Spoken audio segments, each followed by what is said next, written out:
Hola, hola, buenas tardes estimados amigos de Radio Pentagrama de Constitución. Estamos iniciando el programa a todas las personas que quieren cuidar el bolsillo. Este es un programa La Billetera, en el 104.3 del dial de frecuencia modulada, desde la Radio Pentagrama. Hola, vamos a saludar de inmediato al panelista permanente. El panelista que hace el programa, yo soy el goma del programa. Total. Hola, ¿qué tal, Carlos? Un saludo grande a todos los auditores.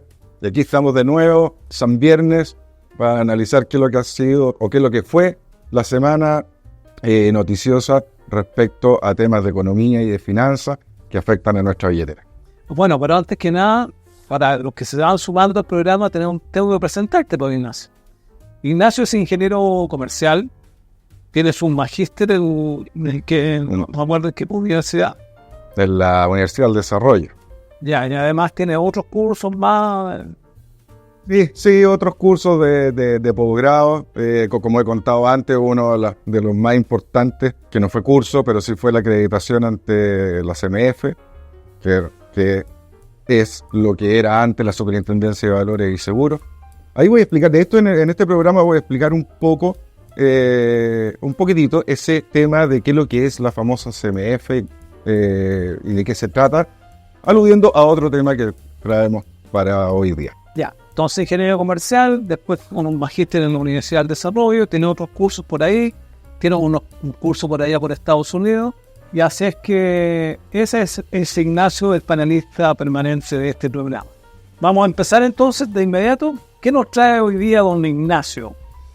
Bueno, traemos, me siento un poco intimidado, porque hoy día estamos incorporando, haciendo pruebas con harta tecnología para el programa. Bueno, para que sean unos auditores, que a contar de la próxima semana vamos a estar en YouTube. La billetera va a estar en YouTube. La billetera va a estar en YouTube, así que los invitamos ahí para que nos sigan en YouTube. Así pueden ver el programa también, no solo a las 2 de la tarde el viernes o en su repetición, sino que en estricto rigor cuando ustedes quieran y tengan tiempo. Bueno, ¿qué nos trae, señor? Veo aquí que el primer título que trajo dice... Intimidante, ¿eh? Intimidante. Qué intimidante y violento. El primer titular dice Servicio de Impuestos Internos. Bueno, hay que meterse en las patas a los caballos de repente, o sea, hay que ser valiente en esta vida. Claro. Pero sí, lo traigo con mucho agrado porque es una muy buena noticia que sucedió esta semana para el país. Se arrastra desde la semana pasada y de esto algo comentamos. Pero ya esta semana se estuvo consolidando algo tremendamente importante respecto a la reforma tributaria. Importante.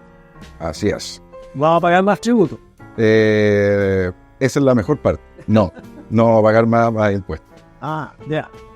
Sí, quiero hablar un poco de impuestos internos, porque es interesante que todos sepamos de qué se trata. Impuestos internos como que siempre ha tenido un velo atemorizador para la población.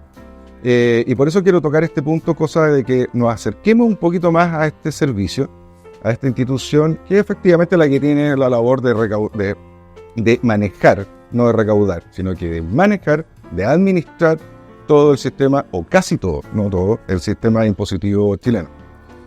Impuestos internos, haga un poquito de historia muy cortito. Impuestos internos nació en 1902, cuando se estableció el primer impuesto a los alcoholes. Ahí 1902 bajo el gobierno de Germán Riesco. Siempre me ha extrañado eso, ¿por qué partió con los alcoholes? De esto a principios del siglo XX, Chile era un país no bastante pobre, todavía teníamos el salitre por ahí, pero sí era un país pobre. Y el consumo de alcohol tiene que ver mucho con el nivel de desarrollo de un país o de una sociedad. Aún de repente uno lo puede mirar al contrario, que el consumo de alcohol va en dirección contraria. Y en ese tiempo no se tiene que dar, el consumo de alcohol tiene que haber sido bastante bajo aquí en Chile. De esto, hoy en día, auditores, aunque ustedes no lo crean, sigue siendo, por decir, no bajo, pero no estamos ni ni cerca de los países desarrollados. Y bueno, y de Europa del Este, ¿para qué decir? No estamos ni cerca. O sea, si usted, auditor, creía que, qué sé yo, que nuestra bandera es la más bonita del mundo, que nuestra canción nacional es la segunda más y etcétera, etcétera, y que nosotros teníamos un récord por ahí, como el pan, que también existe ese mito de que nosotros somos grandes consumidores de pan. Bueno, ese no es tan mito, eso es más verdad. Pero no, el consumo de alcohol es bajo. Y en ese tiempo, bueno, se implementó esto, y seguramente tiene que haber sido para desincentivar el consumo de alcohol, más que un tema de recaudar. Además que pensemos que a principios del siglo XX, aquí en Chile, básicamente se tomaba vino. Y mucho de lo que se comerciaba de vino también era, qué sé yo, de vinerías de por ahí que no estaban formalizadas. Entonces yo creo que tiene que haber ido más por ese lado, por el lado de desincentivar. Y así, bueno, se fueron agregando otros impuestos, qué sé yo, tabaco, timbre de estampilla, y el servicio, que en ese tiempo creo que se llamaba Dirección General de Impuestos, o algo por el estilo, fue tomando el manejo de todo esto. Hasta que hubo... Bueno, y así siguió, y básicamente los chilenos empezamos a tener esa, no sé si llamarlo aversión, pero sí, cuidado, el servicio de impuesto interno puede ser cualquier cosa menos nuestro amigo. Hasta que yo diría que eso empezó a cambiar cuando se empezó a normalizar todo el manejo de los impuestos, a hacerlos más claros y por lo tanto a hacerlos más eficientes.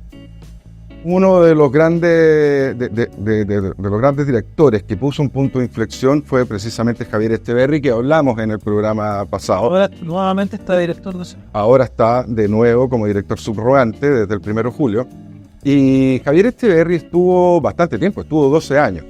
Desde, si no me equivoco, desde el año 90 con Patricio Aylwin hasta el 2002 con Ricardo Lagos. Y Javier Echeverri efectivamente hizo un trabajo muy importante ahí en el servicio. No solo porque de repente se le asocia con la plataforma, que es cierto, él la desarrolló. Sí, modernización.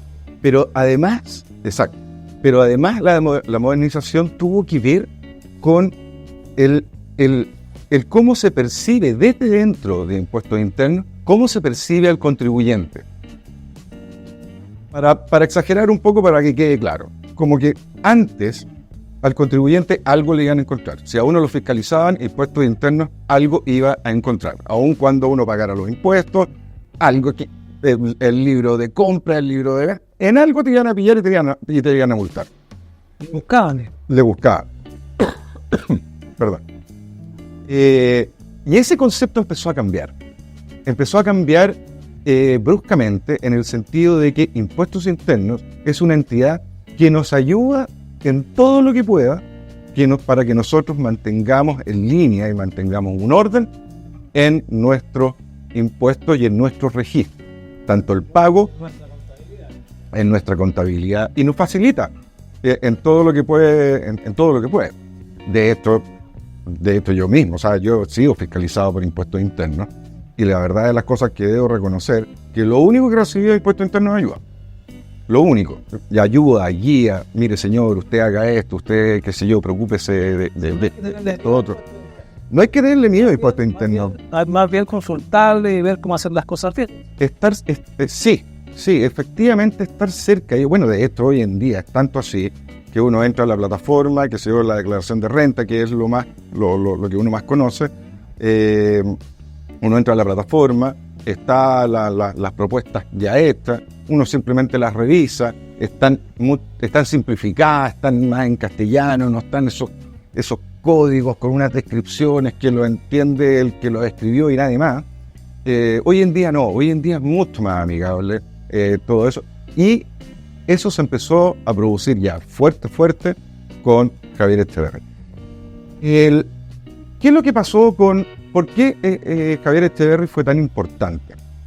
Él, bueno, hizo este cambio él implementó, fortificó la plataforma. Estamos hablando de un ingeniero, Echeverry es ingeniero, pero además venía del mundo privado. Él estuvo muy ligado al mundo privado. De esto antes de ser director de impuestos internos, Javier Echeverry fue nada menos que gerente general de Sodimac. Por lo tanto, es una persona que había hecho facturas. Es una persona que ya había tenido relación con impuestos internos, ya tenía relación con el mundo normal. Cosa que obviamente, y todos lo saben, hoy en día quienes nos gobiernan jamás en la vida le han trabajado un peso a nadie. Y ahí es donde se produce la diferencia. Cuando una persona tiene calle, cuando una persona tuvo que pagar el IVA, tuvo que pagar imposiciones, tuvo que hacer una declaración, le debe a un proveedor y se trata de conseguir. Toda esa vorágine empresarial, emprendedora, es una riqueza tremendamente grande en la experiencia para quienes después se encargan de los servicios, de los distintos servicios públicos. Por lo tanto, ahí se produjo un cambio muy, muy fuerte con Javier Echeverry y ahora ese cambio se está repitiendo. Otro cambio, me refiero. Javier Echeverry asumió el 1 de julio pasado, en medio de lo que yo les contaba respecto a que impuestos internos por secretaría le quería poner impuestos a las bebidas, a los jugos y a de estas bebidas no energéticas, sino que isotónicas, creo que se llama, Gatorade, Powerade y todas esas. Energética. ¿Energetics? No. Alguna con cafeína, que sé. Y la CCU se anduvo molestando, fue a tribunales, ganó en la Corte de Apelaciones, e Impuestos Internos iba a apelar ante la Suprema. En eso llegó Echeverry. Y Echeverry nunca dijo públicamente, no, nosotros no lo vamos a hacer. En el fondo no hizo nada. Y se quedó ahí y dejó que todo continuara. Eso fue la semana pasada. Hasta que llegó una entrevista que le hicieron a Javier Echeverry el domingo en el Mercurio. Y ahí sí que quedó un humadero más o menos grande, especialmente en el gobierno. Les cuento. Todos los auditores deben tener conocimiento de que ya se lleva mucho tiempo tratando de hacer una reforma tributaria. Y el gobierno ha insistido con la reforma tributaria, Mario Marcel liderando esta reforma que no tiene ni pies ni cabeza, y especialmente en un momento un poco complejo de la economía chilena, y sigamos con reforma tributaria. Después le cambiaron el nombre a pacto fiscal, porque para los nombres vaya que son buenos, entonces ahora pacto fiscal. Y siguieron con el pacto fiscal, que básicamente era un aumento de impuestos. Y vino... Eso, ¿eh? Sí, es un aumento de impuestos por donde uno lo mire. Y vino Javier Echeverry, le hicieron la entrevista el domingo y se mandó una frase que quedó dando bote en toda la moneda. En toda la moneda. Dijo, aquí más que preocuparse de subir impuestos, aquí lo que hay que hacer es hacer gestión sobre la eficacia de la recaudación fiscal. Que en castellano significa preocupémonos de los que evaden y los que eluden impuestos. Sin más eficacia, claro. Eso es. Y con eso obviamente todo el tema de reforma tributaria, todo se vino abajo. Lunes, martes, unos se pegaban llamadas para un lado, otros llamadas por teléfono para otro, que cómo es posible que haya hecho una cosa así, etcétera, etcétera. Pero bueno, se cerró así este tema y se empezó a revisar en la Comisión de Hacienda del Senado qué se va a hacer al respecto. Y ahí empezaron a salir algunos temas más o menos importantes. Efectivamente, todo lo que es tributario a nivel de tasas queda a un lado. No se va a tocar en este minuto. Y sí, se van a empezar a analizar una serie de cosas que tienen relación con impuestos internos en base a tratar lo que les contaba, la evasión y la elusión. ¿Qué es lo que es? ¿Cuál es la diferencia entre evadir impuestos y eludir impuestos? Evadir impuestos es cuando yo lisa y llanamente no pago impuestos por alguna razón. eludir impuestos y que debería haberlos pagado. Eludir impuestos significa no pagar impuestos, pero a través de una vía legal. Por ejemplo, una forma de evadir impuestos es que yo no dé boleta. Vendo un servicio, vendo un producto y simplemente no le doy boleta a quien me lo compró. Por lo tanto, ahí estoy evadiendo el impuesto. Hay que tener algo presente con respecto a los impuestos. Si uno gana plata, uno tiene que pagar impuestos. Es tan simple como eso, no es más complejo. Después vienen los tramos, después vienen los conceptos, pero si uno gana plata, uno debe pagar impuestos. Siempre. Evadir es eso. Yo vendo un producto, yo vendo un servicio y me lo pagan y yo no declaro ese ingreso. No lo declaro ni a través del impuesto a la renta, no lo declaro emitiendo una boleta, emitiendo una factura, etc. Eso es evadir. Eludir es cuando uso un subterfugio. No me gusta la palabra subterfugio. No un subterfugio. Eso es la forma, es la vía por la cual yo bajo los impuestos que debo pagar, de una u otra forma. Bajo el monto. El monto de los impuestos que debo pagar. Bueno, una forma obviamente muy conocida es que, por ejemplo, en mi caso, y lo voy a tirar, y aquí sí que me tiro a la piscina, para llegar impuesto interno a la casa. Bueno, sí, están golpeando la puerta. Por ejemplo, en mi caso, yo manejo, como yo soy dueño de la empresa en la cual yo trabajo, que es una sociedad, yo tengo otros 2 socios, pero básicamente yo tengo el control, yo soy el representante legal, y yo me puedo determinar cuánta plata gano. Y yo puedo determinar que, por ejemplo, me puedo pagar, qué sé yo, 1 millón de pesos, o me puedo pagar 15 millones de pesos. ¿Cuál es la diferencia? Y tengo libertad para hacerlo, o casi libertad para hacerlo. ¿Cuál es la diferencia? Que si yo falseo ese dato, que lo puedo hacer, si yo determino cuánto gano, efectivamente la empresa, yo le empiezo a bajar la carga tributaria. ¿Por qué? Porque hago que mi empresa tenga menos utilidades de las que debería haber tenido. Eso es eludir. Bueno, he visto que hay contribución que es muy común, Ignacio, que las empresas forestales, antes de pagar el impuesto anual, renuevan la flota de camionetas, por ejemplo. Y yo he escuchado decir, dentro de mi ignorancia, porque yo con esto, además, lo rebajo del IVA que tengo que pagar. O sea, el IVA de una camioneta nueva que estoy comprando, la puedo rebajar del pago de mi impuesto. Sí. O sea, a ver. Y esa es una especie, esa es una discusión, digo. Pero que son 2 cosas distintas. Porque no es ilegal. Sí, pero que son 2 cosas distintas, porque una cosa son los impuestos, otra cosa es el IVA. Esas son 2 materias distintas. Pero, claro, pero en estricto rigor, eludir es cuando yo me paso un pueblo o 2 pueblos respecto al espíritu de la ley. Eso es lo esencial de la elusión. Por ejemplo, recordemos, una práctica que no es muy, muy loable y que es muy, muy común, es el tema de las boletas de honorario en la empresa. Y las empresas vamos repartiendo boletas de honorario. O sea, no repartiendo, pero sí se las entregan. Y de repente, qué sé yo, por un servicio, típico servicio de asesoría. Servicio de asesoría que de repente una hoja con un membrete y 3 líneas y ya está.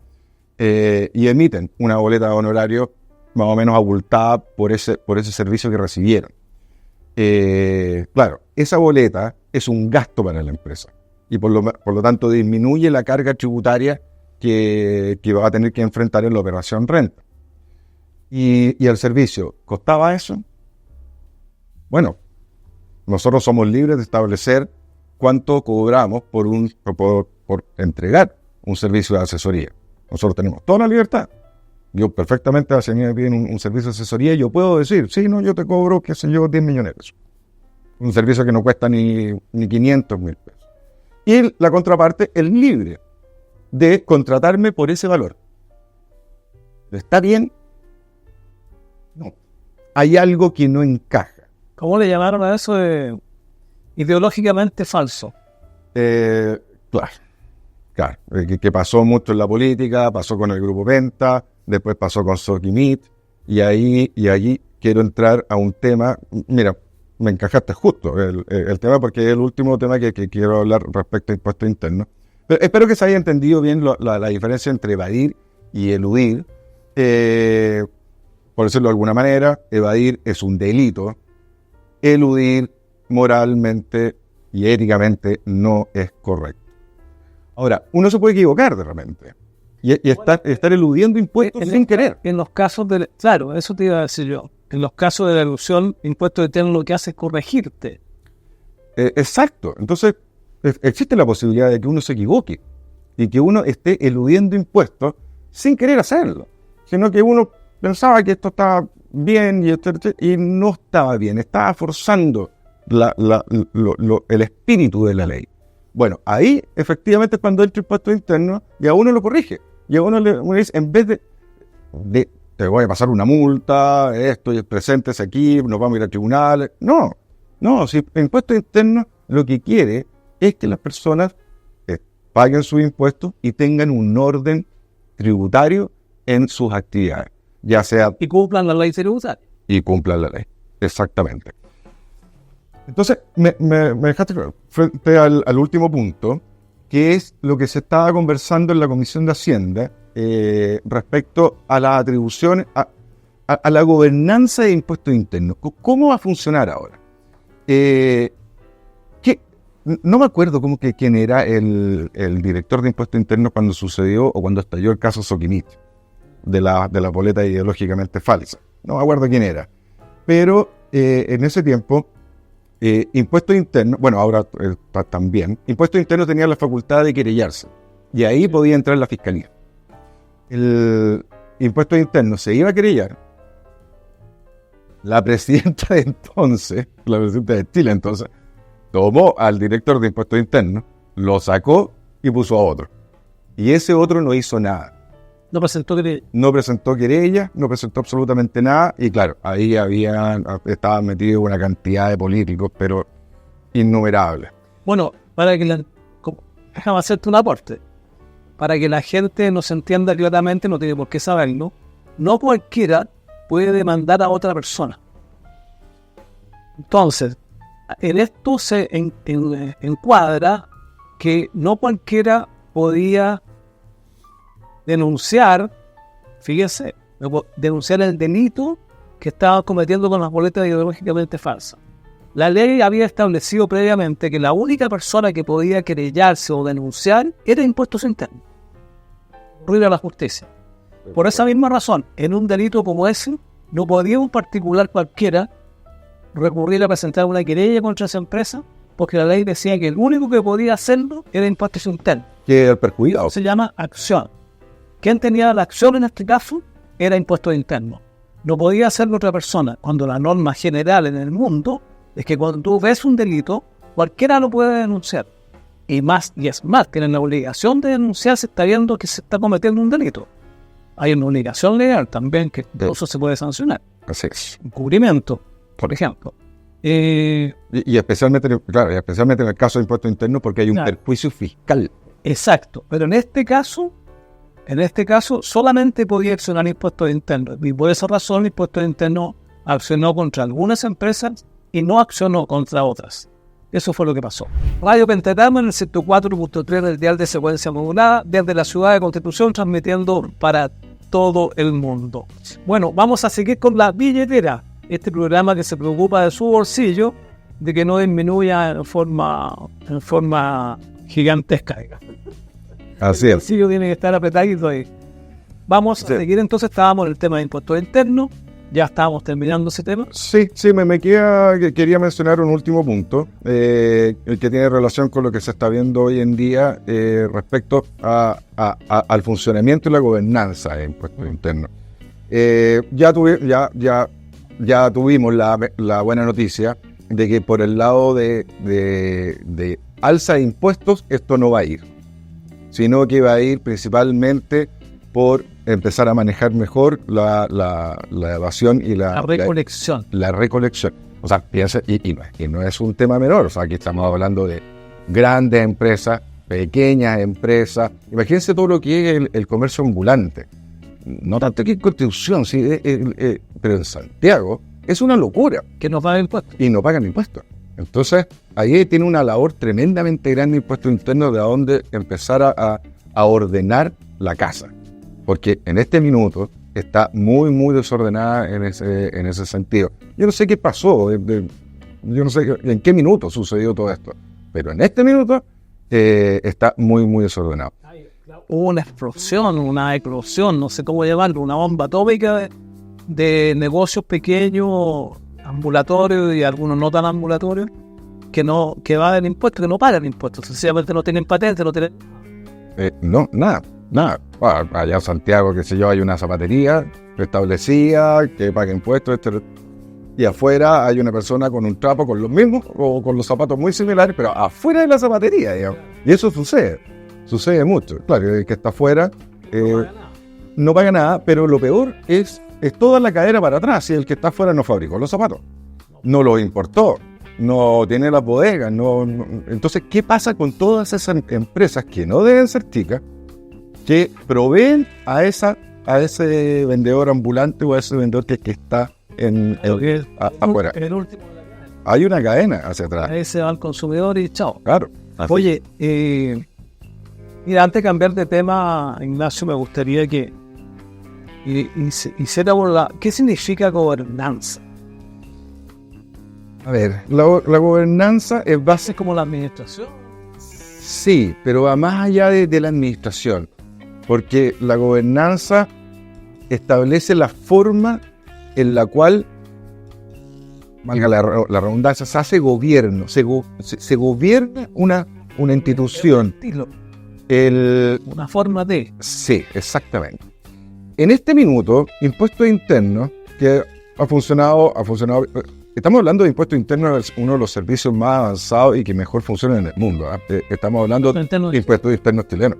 Estamos hablando de ese calado. Pero en este minuto hay problemas. Y uno de los problemas, por ejemplo, que hablábamos con el caso Soquimich, y ese tipo de cosas no pueden seguir sucediendo. Por lo tanto, se levantaron ideas súper interesantes. En este minuto hay un director que depende del ministro de Hacienda, y el ministro de Hacienda depende del presidente de la República. Entonces, ¿por qué no hacemos algo que sea un poco más colegiado? ¿Por qué no hacemos algo efectivamente como la CMF? Que la CMF es la Comisión para el Mercado Financiero. ¿Está estudiando ese precisamente? ¿Que se haga un organismo colegiado para dirigir impuestos internos? Sí. Echeverry no está muy de acuerdo, porque, a ver, como para que se entienda, la CMF, la Comisión para el Mercado Financiero, que regula el 75% de los activos financieros que se mueven en este país, nació de la conjunción de la Superintendencia de Valores y Seguros, de la Superintendencia de las compañías de seguros, sociedades anónimas y bolsas de comercio. Y después se unió la Superintendencia de Bancos e Instituciones Financieras. ¿Qué pasó con toda esta unión? Se hizo un consejo, un organismo colegiado, en donde no hay nadie y lo hizo tremendamente independiente. Al ser colegiado, nadie depende de nadie. Hay un directorio, hay un consejo, y ese consejo toma las decisiones. La Comisión del Mercado Financiero. Exactamente. Entonces se arma un organismo que es súper técnico. ¿Y qué es lo que tiene que ser? Súper técnico. Sus decisiones tienen que ser netamente técnicas. Ni una empresa ni un país se puede dirigir con personas que no tenga tecnócrata al mando del área. Digamos. De hecho, hace muchos años atrás sucedió de que Cencosud compró Johnson & Johnson. Y esa compra originó una disminución de pago de impuestos que, si no mal recuerdo, eran alrededor de $300 millones. Era una locura de plata. Claro, políticamente no fue muy bonito. Pero Impuestos Internos tomó el caso y empezó a analizarlo a ver si es que o estaba para atrás todo esto o no. Y se dio cuenta de que a Impuestos Internos le convenía. por lo que iba a suceder después respecto a que Cencosud iba a crecer. Iba a crecer, iba a potenciar, y etcétera. Entonces, más allá de que estuviese bien o estuviese mal, se analizó técnicamente este tema y se tomó una decisión técnica que fue obviamente la apropiada. Entonces, Impuestos Internos está en esa etapa, iniciando una etapa de transformación que no sé si termine como un ente colegiado, pero sí al menos va a terminar siendo un ente mucho más independiente de lo que está actualmente, e igualmente tal vez independiente de cómo era antes. Antes de Impuestos Internos, imagínense, Echeverry pasó 3 presidentes. 3 presidentes. Y a Impuestos Internos. Habla bien de él, digo. Exacto. Y a Impuestos Internos seguía su camino. Y hacían su pega y lo hacían súper bien. Hoy en día, internamente, la siguen haciendo muy bien. Tremendamente bien. Pero suceden casos en donde se nota la dependencia de Impuestos Internos al gobierno de turno. Y eso es lo que hay que mejorar. Así que, tremenda y muy buena noticia de parte de nuestro servicio. Y por supuesto para nuestra billetera, porque va a parar el tema de los impuestos que ya nos tiene la coronilla para arriba. Bueno, no se sigue arreglando con impuestos internos. ¿Dónde quería tantas flores? Ustedes creando muchas flores de impuestos internos. Les voy a mandar... Esto me estaba volviendo algo raro. Les voy a mandar la grabación del programa. Ya.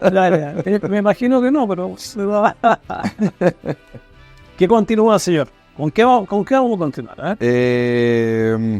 A ver, algo... ¿Cuánto nos queda? Nos quedan 10 minutos. Biden y Kamala. Sí, hablemos un poquito de ese tema porque nos pega, pero nos está pegando. Eso te iba a preguntar. El supuesto triunfo de Donald Trump ha hecho variar mucho hasta el precio del cobre. ¿Por qué, señor? Sí. Vaya tú. Ya te enfatizé. Sí. A ver. Fue el atentado hace 2 domingos atrás. Afortunadamente Trump salvó casi ilesos. Bueno, todos vimos las imágenes, etcétera. Y pasó la semana pasada y terminó renunciando a la carrera presidencial Joe Biden. Lo cual personalmente me alegró mucho, no políticamente, sino que yo les prometo, auditores, yo lo veía y como que me imaginaba que era mi abuelo. Y qué ganas de ir y decirle, oiga, tata, ¿sabe qué? Vámonos a la casa y vámonos a descansar. Descanse.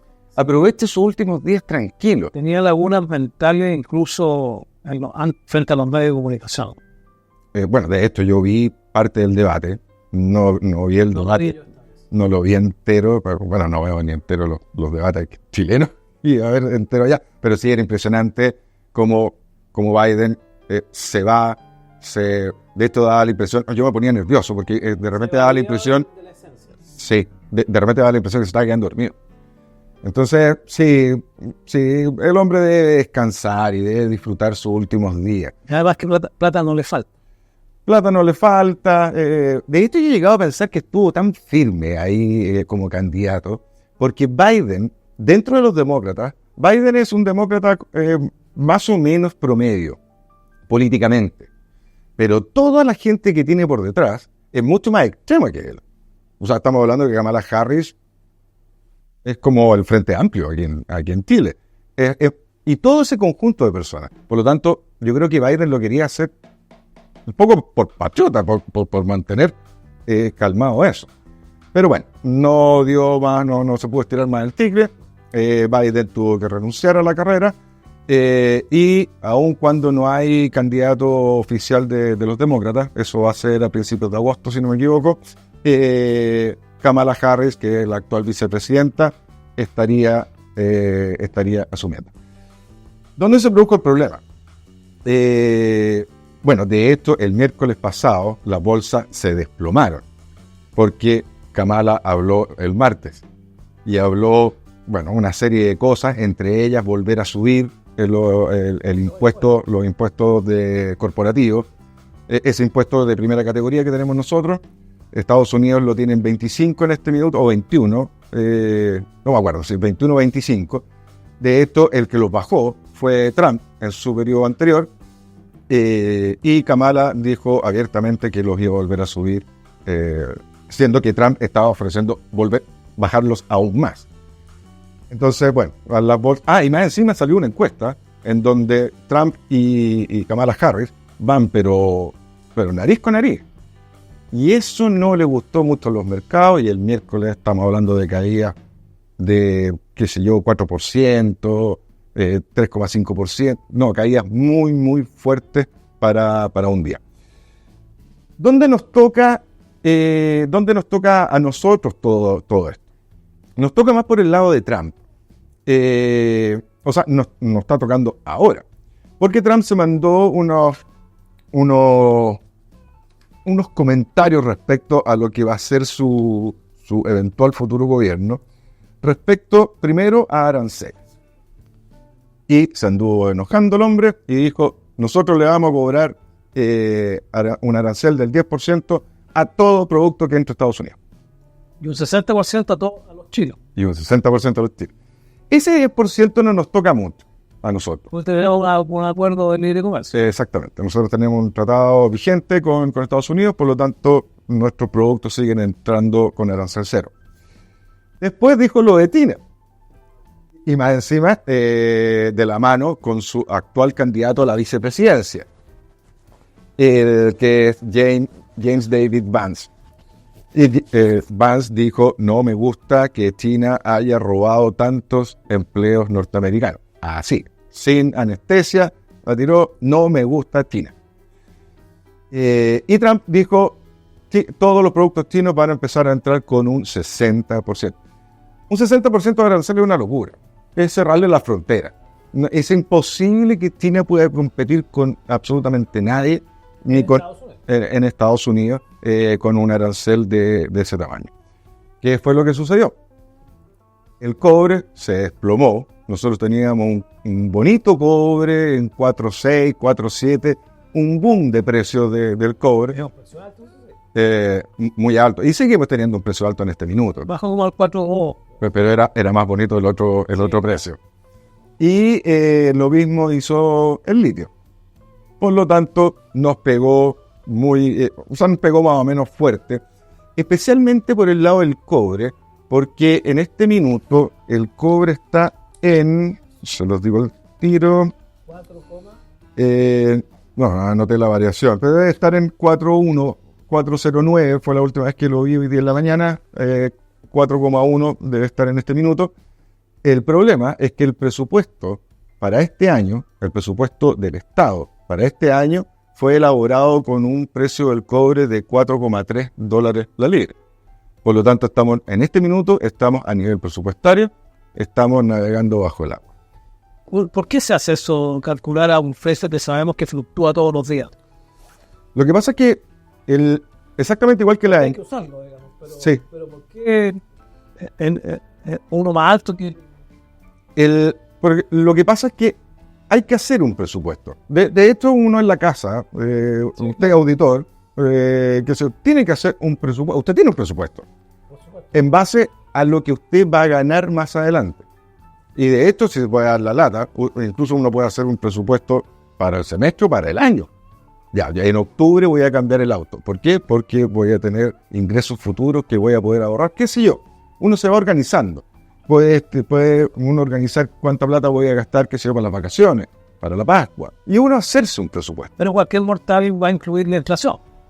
Por ejemplo, uno va a incluir la inflación y en este caso en particular, el precio del cobre es tremendamente relevante. Eso no es una sorpresa para nadie. Es tremendamente relevante para los ingresos futuros. El presupuesto se tiene que elaborar, por ejemplo, el presupuesto de 2025 ya se está trabajando en este minuto para ser presentado a fines de septiembre, principios de octubre al Senado, y ahí empiezan a tirarse los vasos por la cabeza con respecto a las partidas presupuestarias. Y el precio del cobre, efectivamente, hay que ver todos los aspectos que van a influir en él, que es, como tú decías, es súper complejo hacerlo, pero hay que hacerlo de alguna forma. Y cuando se hizo el año pasado, se proyectó un precio promedio anual del cobre de 4.3, y claro, y en este minuto estamos bajo 4.1. Así que, ¿eso qué significa? que la plata no va a alcanzar. ¿Y eso qué significa? Que el Estado se va a tener que endeudar. O bien el Estado va a tener que dejar de hacer cosas que tenía programadas hacer, cosas que no hacen nunca. No hacen nunca. El presupuesto se lo gasta. Por lo tanto, ¿qué es lo que va a hacer? Mayor deuda. ¿Y la mayor deuda quién la tiene que pagar? Adivine, querido auditor, ¿quién tiene que pagar la deuda del Estado? Nosotros, con nuestra billetera. Porque la deuda del Estado significa el crédito internacional, digamos. En préstitos. Nacional, o sea, internacional y nacional. En este minuto las AFP deben bordear el 40% de nuestras platas, de la AFP, deben estar financiando el Estado. El Estado chileno. O sea, nosotros mismos financiamos a nuestro propio Estado, digamos. A nuestro país. A nuestro país. Pero se la lleva el Estado. La plata se la lleva el Estado, la gasta el Estado y bueno, y después cuando la tiene que pagar, es divertido, porque el Estado después nos tiene que pagar a nosotros, pero ¿de dónde saca la plata el Estado? De nosotros. Bueno, es complejo, digamos, es complejo, pero sí, el Estado se financia gracias a nosotros y gracias a los fondos de pensiones. Así que eso pasó con Trump, con Biden y con Kamala. El resto ya es la teleserie típica de las elecciones presidenciales, que se acusan mutuamente, que uno que es fascista, que la otra es mataguagua, y bueno, ya empezó. Pero en estricto rigor, lo que nos importa a nosotros fueron estos anuncios que a China lo tienen muy, muy complicado. Después vamos a revisar los indicadores. Que también nos afecten directamente. También. Sí, claro. Nosotros, China es el principal socio comercial que tiene Chile. Nosotros le vendemos casi un 40, un 38, 39% de todo lo que exportamos se va para China. Y segundo está Estados Unidos, pero Estados Unidos está bastante más abajo. A Estados Unidos le vendemos el 15 o 16% de todo lo que exportamos, se lo vendemos a Estados Unidos. Así que eso más o menos con la teleserie allá en Estados Unidos. ¿Qué más afecta? Con la teleserie hubo un nuevo capítulo chiquitito, pero en desarrollo, respecto a la teleserie de las tarifas eléctricas. Porque como se inscribió tan pocas personas, en este minuto están tratando de arreglar el queso en el Parlamento. Y se desarmó una comisión, y en esa comisión ahí sí que vuelan platos, Carlos. Ahí sí que vuelan platos. De hecho, en la comisión al principio ni siquiera estuvo el ministro de Energía. Entonces, y lo que están tratando de hacer es ver una forma de poder, primero, cómo aumentar el subsidio, de dónde sacar la plata para el subsidio, y segundo, cómo poder hacer de que la gente pueda inscribirse. Y ahí están. Ese sí que es un gallinero. Ese sí que es un gallinero. Bueno, cambiemos de tema entonces. Vamos a algunas noticias de la semana, como fueron nuevo retiro de la AFP del 10%. Sí, a ver... ¿Qué va a pasar con eso? No, Dios quiera que no pase absolutamente nada. En la Cámara de Diputados en este minuto ya hay 5 mociones de nuevos retiros, que, bueno, ahí van a ver si están los votos para que se empiece a tramitar o no. Dios quiera que no, porque el gobierno no quiere. El gobierno no quiere, pero te aseguro que se muerdan los dientes. Pero sus diputados a lo mejor votan. Sí, claro. El gobierno no tiene la capacidad de controlar a su bancada, al oficialismo. Digamos. No tiene ninguna posibilidad. Porque en estricto rigor, en el mismo gobierno, en el Ejecutivo, tampoco tienen muchas ganas que un retiro no les incomoda. De hecho, todos los que están en el gobierno votaron por todos los retiros anteriores. Claro. Por lo tanto, no les incomoda este tema. Claro, ahora que son gobiernos tienen que decir de que no, que esto no corresponde, porque le hace mal al país, porque la inflación, porque las pensiones futuras, y etcétera, etcétera, que son razones obvias. Pero en su corazón, la verdad es que no sé qué suceda. ¿Qué es lo que me preocupa de esto? Esto lo más probable es que se rechace. Todas las mociones se rechacen en este minuto. ¿Y lo que va a pasar? una moción rechazada o un proyecto de ley que se rechace, hay que esperar un año completo para que se vuelva a... Se puede volver a presentar. Se pueda volver a presentar exactamente igual, o al menos la idea sea la misma. Esto se va, si sigue su curso normal, se estaría rechazando más o menos en fines de agosto. Septiembre es medio cojo, pero va a ser por ahí. Esto va a ser, piensen, en un año más. Vamos a estar en el año 2025. Y es lo que pasa a fines de año, elecciones presidenciales. Y por lo tanto van a tirar estas mociones, o es muy probable que suceda, de que te tiren estas mociones de nuevo el próximo año, y sea en el fondo una bomba de racimo para quienes, para los sectores más de derecha, que lo van a rechazar justo antes de las elecciones presidenciales. Así que bueno, ojalá que no siga adelante esto, porque efectivamente, yo no sé cómo catalogarlo, pero yo me atrevo a catalogarlo hasta de maldad, este tema de los retiros. Nos hace mal por todas partes, y siguen insistiendo, y siguen insistiendo, y siguen insistiendo. Entonces, bueno, veamos que no pase absolutamente nada. Bueno, el aumento de la cesantía y se ha mantenido este aumento. Y cómo te podría decir el trancamiento, que es una palabra que no existe, parece. El trancamiento que existe con las constructoras, entre otras cosas, viene por ahí, precisamente. Sí, de esto, bueno, traía otro tema, pero no. Era a meter en la cuchara. Sí, no, pero es que tiene que ver con eso. Sí, yo quería hablar un poco de los fondos de inversión como instrumento de inversión, y tiene que ver mucho con lo que tú estabas diciendo. O sea, estamos en este minuto en un país casi paralizado en términos crediticios. Es muy, muy difícil conseguir un crédito. Y claro, los retiros de los fondos, o sea, si usted... Están caros los créditos, ¿no? Está carísimo. Un crédito hipotecario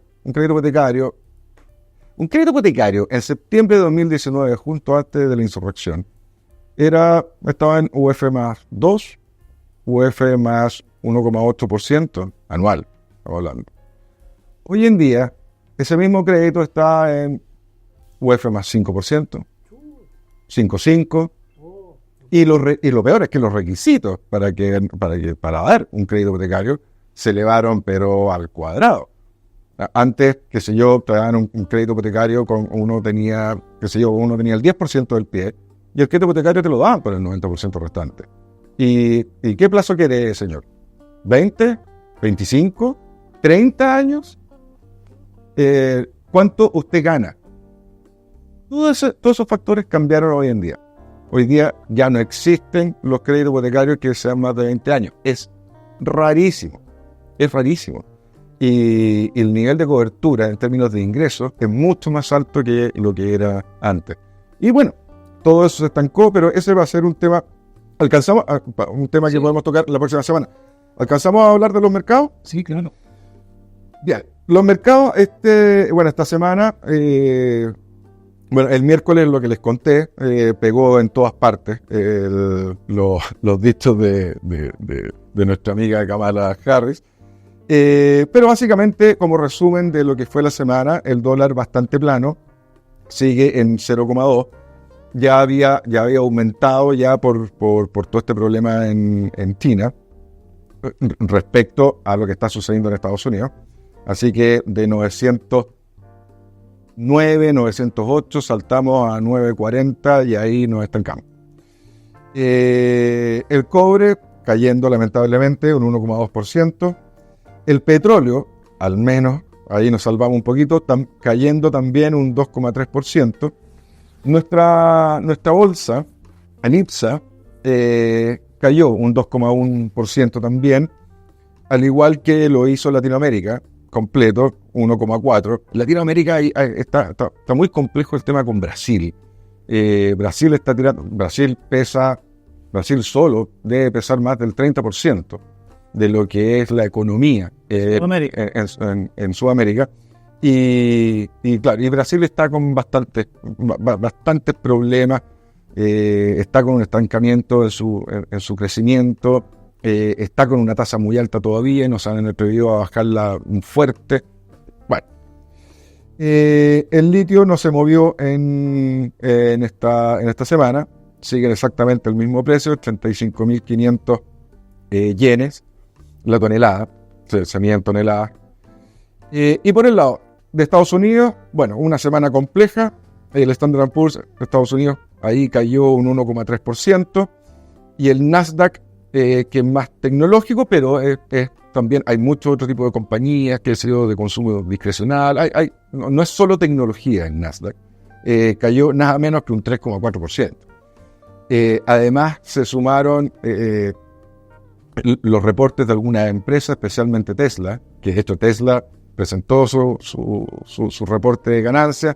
No estaba muy bien todo esto.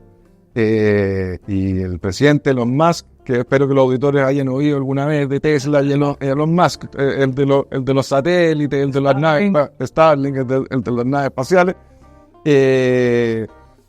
en la conferencia que hizo frente a los accionistas, dijo, se abocó más a los proyectos futuros y no a explicar qué es lo que se va a hacer en términos de poder mejorar los márgenes de Tesla. Y bueno, eso asustó al mercado. Tesla cayó solo ese día un 12 o 13%. Así que bueno, el Nasdaq muy, muy afectado por eso. Europa, bastante plano en la semana, un 0,3% arriba. Y China, muy mal, resintió todos estos embates. No resistió todos estos embates, cayó un 3,7%. Lo mismo lo hizo Japón en nada menos que un 5,7%. Sería, señor. Y sería. Bueno, estamos poniendo término al programa La Billetera por el día de hoy. Nos despedimos con Ignacio y los invitamos desde la próxima semana a vernos en perdió. En YouTube. En YouTube. No, en YouTube. La neurona se me está... Tiene hambre. Sí. En YouTube. Así es que pasen un buen fin de semana. No se les olvide que el próximo lunes de las 14 a las 15 horas vamos a repetir este programa en audio y probablemente lo vamos a empezar a apreciar en YouTube. Entonces, don Ignacio. Fantástico. Un gran abrazo a todos los auditores, que tengan un excelente fin de semana, especialmente para nuestros amigos de Impuestos Internos. Así que nos vemos entonces en YouTube, querido amigo. Chao, feliz fin de semana. Muchas gracias por su audiencia.